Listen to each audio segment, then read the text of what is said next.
Hello, ladies and gentlemen, and welcome to a very special review here on the League of Opinionated Gentlemen. I am, as Sprinf of always, Starkid. yes, the final Sprinf of Starkid video of the year. I'm your host, James Phoenix. Joining me over in that end is Geoff. Hi. And joining me right here live are Melissa and Cam.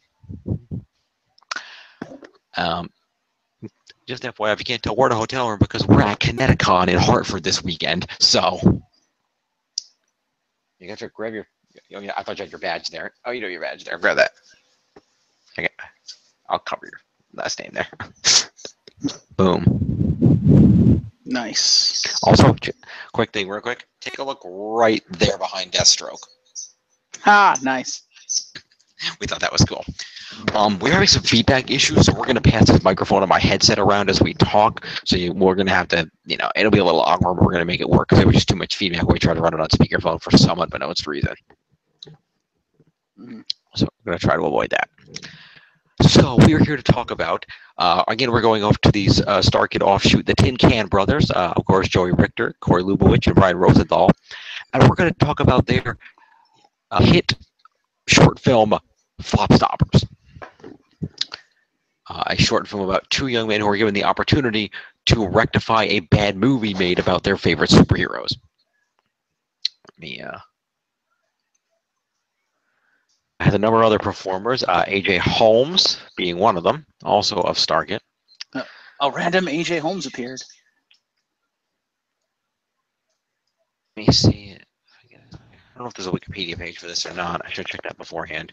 There's not. Okay, we're going to have to live with it then. Was not expecting A.J. Holmes. Yeah, but hey, why not? No, nobody was. That's why everybody flipped out when he was there.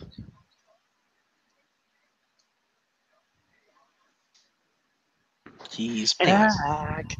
he is. For now. Well, for this anyway. He's got an actual career now, so. He does. Well, anywho, it is only about 25 minutes long. It is a short film. And the lead characters are played by Joey Richter and Brian Rosenthal. Mm-hmm. And let's see here. I've got the Kickstarter page up, which should have all the information. Let's see. That's all the stretch goals. I don't want that. I want all the information about the actual. Here we go. That's actually the character list here. Yeah, Spencer and Graham. Joey Richter as Spencer and Brian Rosenthal as Graham, who are known YouTube stars. And I know who posted critical reviews regarding their two favorite superheroes, Captain Cosmic and the Dark Detective. And they're given an once-in-a-lifetime opportunity to rectify a bad film that has been made about them, namely Captain Cosmic versus Dark Detective, Dawn of Liberty. And it is a musical. There are about a half a dozen songs in this, give or take. I think it's about 5, I think. But given the name of that movie, you can probably guess what this is all about. Yes, of course.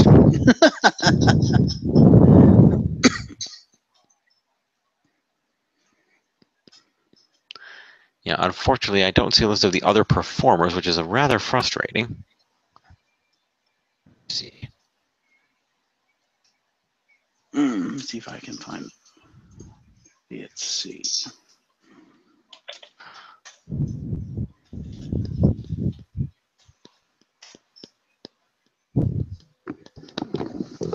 But the film opens up with the two young men in question in what some type of looking ritual. And in this ritual, they don't really know what's going on, but believe that they're in big trouble for posting their critical review of the aforementioned fictional film. Until the leader of the cult is revealed to be the head of the studio that made the film, who is equally as displeased with it as they are, because director Max Schneider wasted a crap ton of their money to make a terrible film, and now they're obligated to keep making more for his terrible cinematic universe. As a result, the two young men in question are provided with a random time machine and tasked with going back in time to kill Max Schneider and prevent the film from being made. Here, Jim. Okay, so writer-director Corey Lubowich. Well, yeah. Joey as Spencer. Rosenthal as Graham. Talkfine doing the music. Derek Harley as Max Schneider. A.J. Holmes as Hank Harrison. Yep. I guess everyone knew doing there because A.J. Holmes is on the goddamn Kickstarter. Tara Perry as Vivian DeMarco. The head of the studio. Okay. The head of the studio. She did a fabulous job. And that's it. Those are the okay, that's all enough. And also, there is a cameo by... my mind is going blank. Moses' girlfriend. Tessa? Yes, Tessa Netting as the secretary. So the opening song is, of course, titled Flop Stoppers, performed by the aforementioned Vivian character and her cult of people that I guess work for the movie studio, singing about how they need these two to go back and basically save the film, and they get a chance to be the heroes they've always wanted to be to the fandom that they love, even if it might not necessarily be known. So, what did you think of that song, Geoff? I wish I could remember the music in Flop Stoppers, but Flop Stoppers, stop the flop. I remember that song. Yeah, we watched it a few hours ago, so it's kind of fresh in our minds. Oh, was that the first one? Yeah, Flop Stoppers is the opening song. It's the theme song.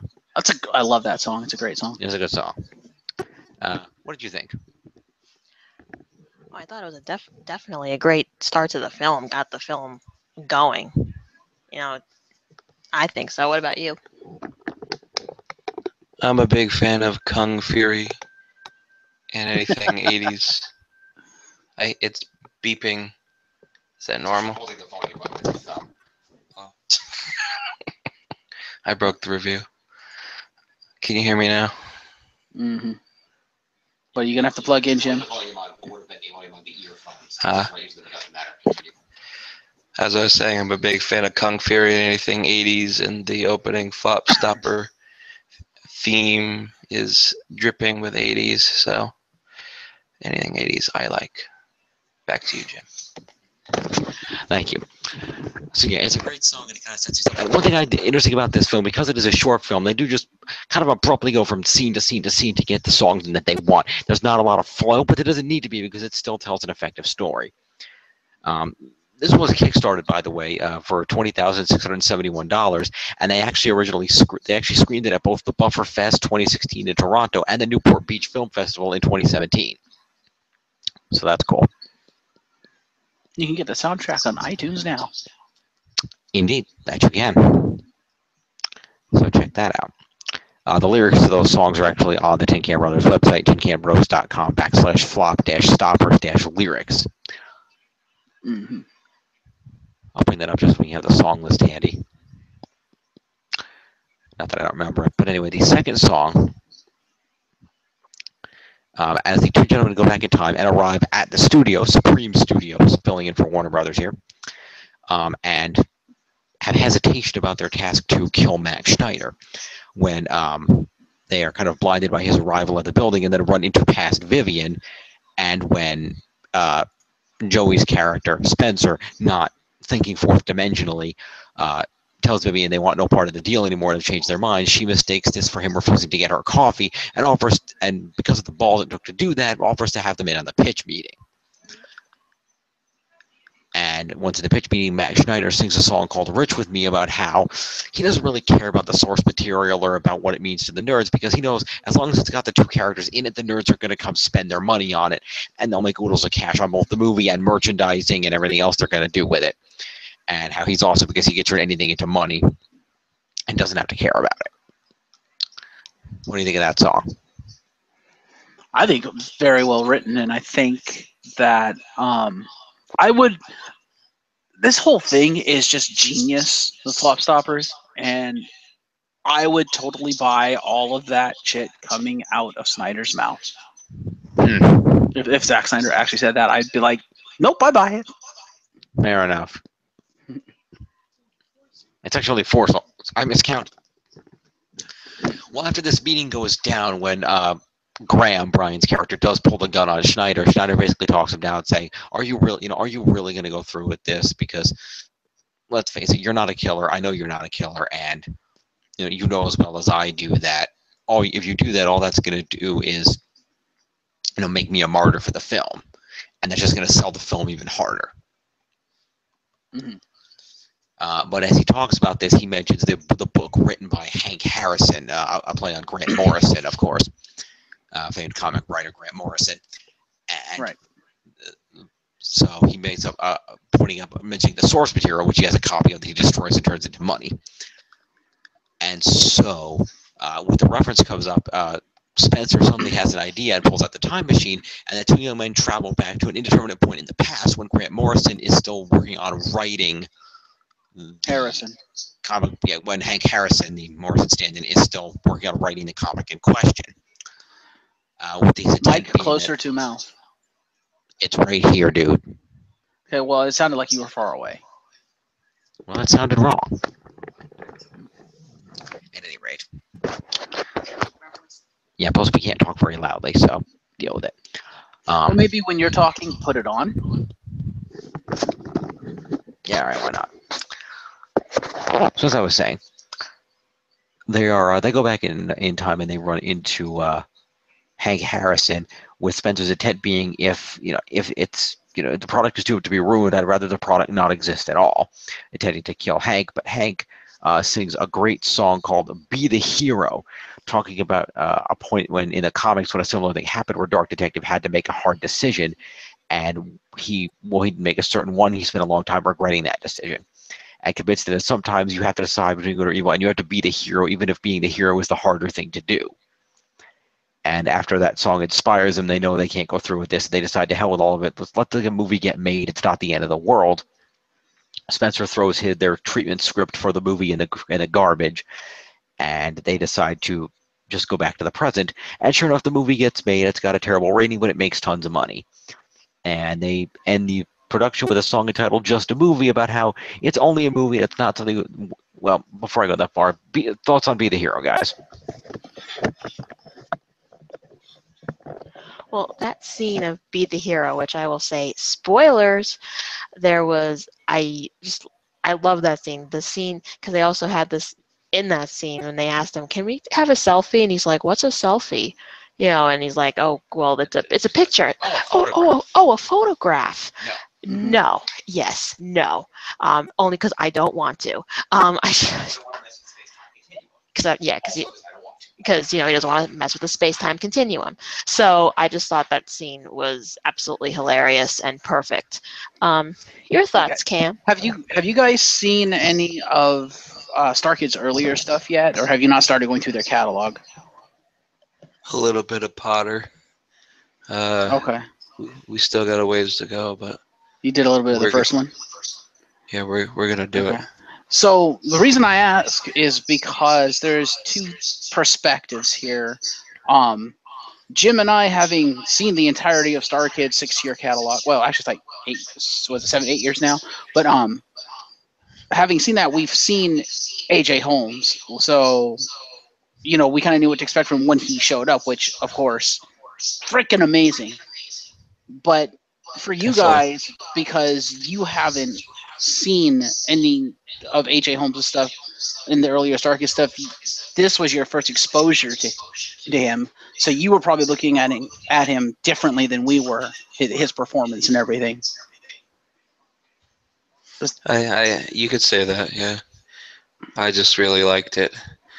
I'm not gonna be profound and dramatically different from my counterpart here.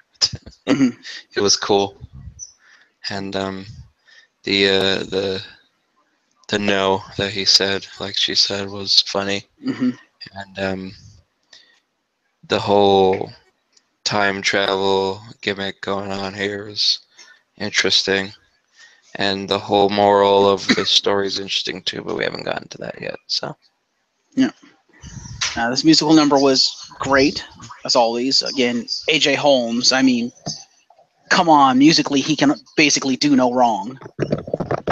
And pretty much. For those who don't have experience with AJ, go ahead. Sorry. And yeah, but for those who don't have as much experience with AJ Holmes as we do, of course, in addition to appearing on stage as a rather major character in Harry Potter's senior year, he was instrumental, no pun intended, in writing the music for the earlier Starkid productions, including the original Potter, and for writing all the music for their show Twisted. He was also on stage as, I can't remember which musical it was, but he played Joey's heart. Was that Me and My Dick? Yes, that was MAMD, where he also played Joey's heart. That was his other onstage appearance. He's only done the two. Which But was if you like AJ fantastic. Holmes, AJ Holmes has a rather prolific career on stage. Actually, he's played Dr. Frankenstein in the musical of Young Frankenstein, and most Elder notably recently, Cunningham. and most recently, Elder Cunningham in Book of Mormon in London. So that was kind of a big deal, and the fact that he's back is pretty cool. So certainly, he's got a well-established theater career. So definitely keep an eye out for AJ Holmes. Indeed. Um, It would not surprise me if he actually wrote that song or like wrote parts of it. well, Talkfine did the music. He may have advised them, but it was Talkfine. Or maybe he wrote the lyrics. I don't know, maybe. May have had a Either hand way, in it. Either way, it was great performance by AJ as always because he's the man. Yes, of course. And then, of course, the final song as we go back to modern day, Spencer and Graham sing a song called Just a Movie about how, there's really more important things in life to worry about than this dumb superhero movie, even though we do love the characters. The movie is geared to kids and new fans. It's really not for us anyway. And there's more important things to worry about, like politics and living and everything else. So they decide that, being nerds, they're going to go see the movie anyway, but it's not worth having a heart attack about the way some people do. And they just kind of accept that and kind of end on a high note with Just a Movie. What do you think of that song, Geoff? Great way to end the short film musical. As always, I mean, these guys, they always have great music. Starkid, because of their Starkid background, they always have great music, and they're all talented in their own right. So, and of course, come Very on, true. Clark Backstresser. It's true. Yeah, Talkfine always does a great job as well. What did you guys think of the last song? Great way to end the movie, and definitely, you can see the moral of the story there. You can also look at it as a perspective of not just with making a movie. Think about it as no matter what job you have, there's more important things. Just do your job. Let be what is, and there's more important things to worry about. So you can also look at it that way, no matter what job you're in. What about you, Cam?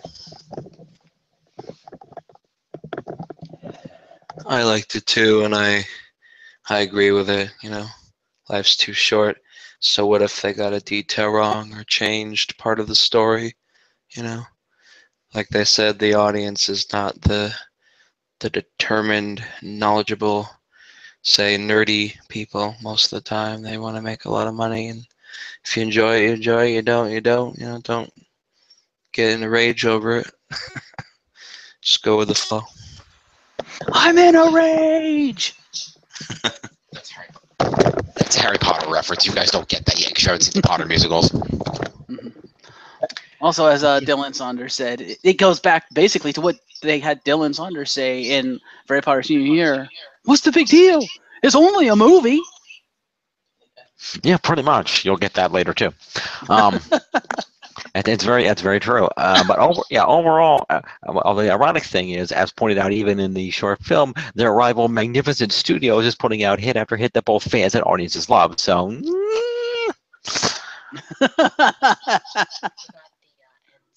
I'm going to get there. That's next. Thank you. And then, of course, we do have the credits. And full credit to everybody that worked on this. It was very well made. And there is being based on a superhero parody, there is a post-credit stinger where Hank Harrison is trying to come up with some ideas for what he's doing with the story, and he actually finds Spencer's discarded and Graham's discarded script that they threw in the garbage can in his office before coming back to the present. And he picks up and read. Well, first of all, as he's writing, he realizes he inadvertently gave Captain Cosmic and Dark Detective's mother the same name, but figures nobody will ever notice. And then he finds the discarded script in the garbage and picks up and starts looking at it with this look of, I could use this in his eyes, hinting that Graham and Spencer might have been instrumental in the creation of the original book in the first place without even knowing it. What do you guys think of that?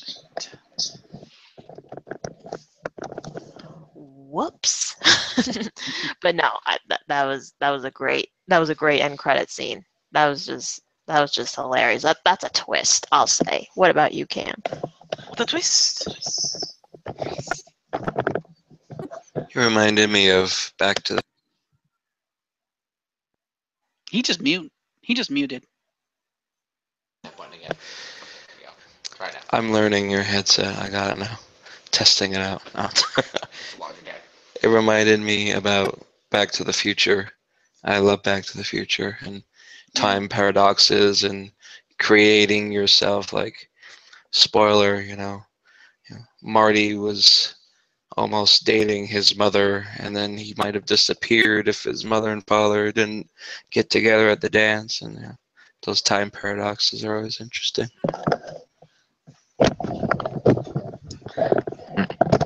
It's true. It could be worse. Philip J. Fry is his own grandfather. Futurama reference. Anywho, Geoff, your thoughts on the end number? As a whole, I really love this production. Well, I meant the stinger, and then as a whole. Stinger? Yeah. Oh well, yeah, I like the stinger. It was funny, and it was just Yeah. I kind of saw that coming. Like when they left it there, you're just like, oh, I see where this is going. Yep. But yeah, Overall thoughts. It was great. It wasn't too long. It was a good length, and with good musical numbers, great acting, great writing, and I think it came out at the time it needed to come out. With everything that was going on in the movie industry, so to speak. Team Starkid, they've always had great commentary on just movies in general and movie culture. And you guys will see that as you go through their catalog because they have movie references left, right, and center throughout all of their productions. So they're very, very in tune with that. And so I think they are the perfect people to do kind of a commentary on what had exploded over the internet because of that movie. And I'm glad they did it. Indeed. Also, I think fanboys like our unnamed friend on the other channel needs to watch this. Good luck with that. Yeah, right. Anywho, so this has been a look at Flop Stoppers. We're wrapping up the Spring of Starkid for this year. We'll wait and see what comes out for next year's Starkid. We do know there is at least one new Tin Can Brothers production currently going on called the Solvent Crew Returns. So we'll definitely take a look at that and whatever else Starkid and Tin Can and other affiliates managed to put out in the interim.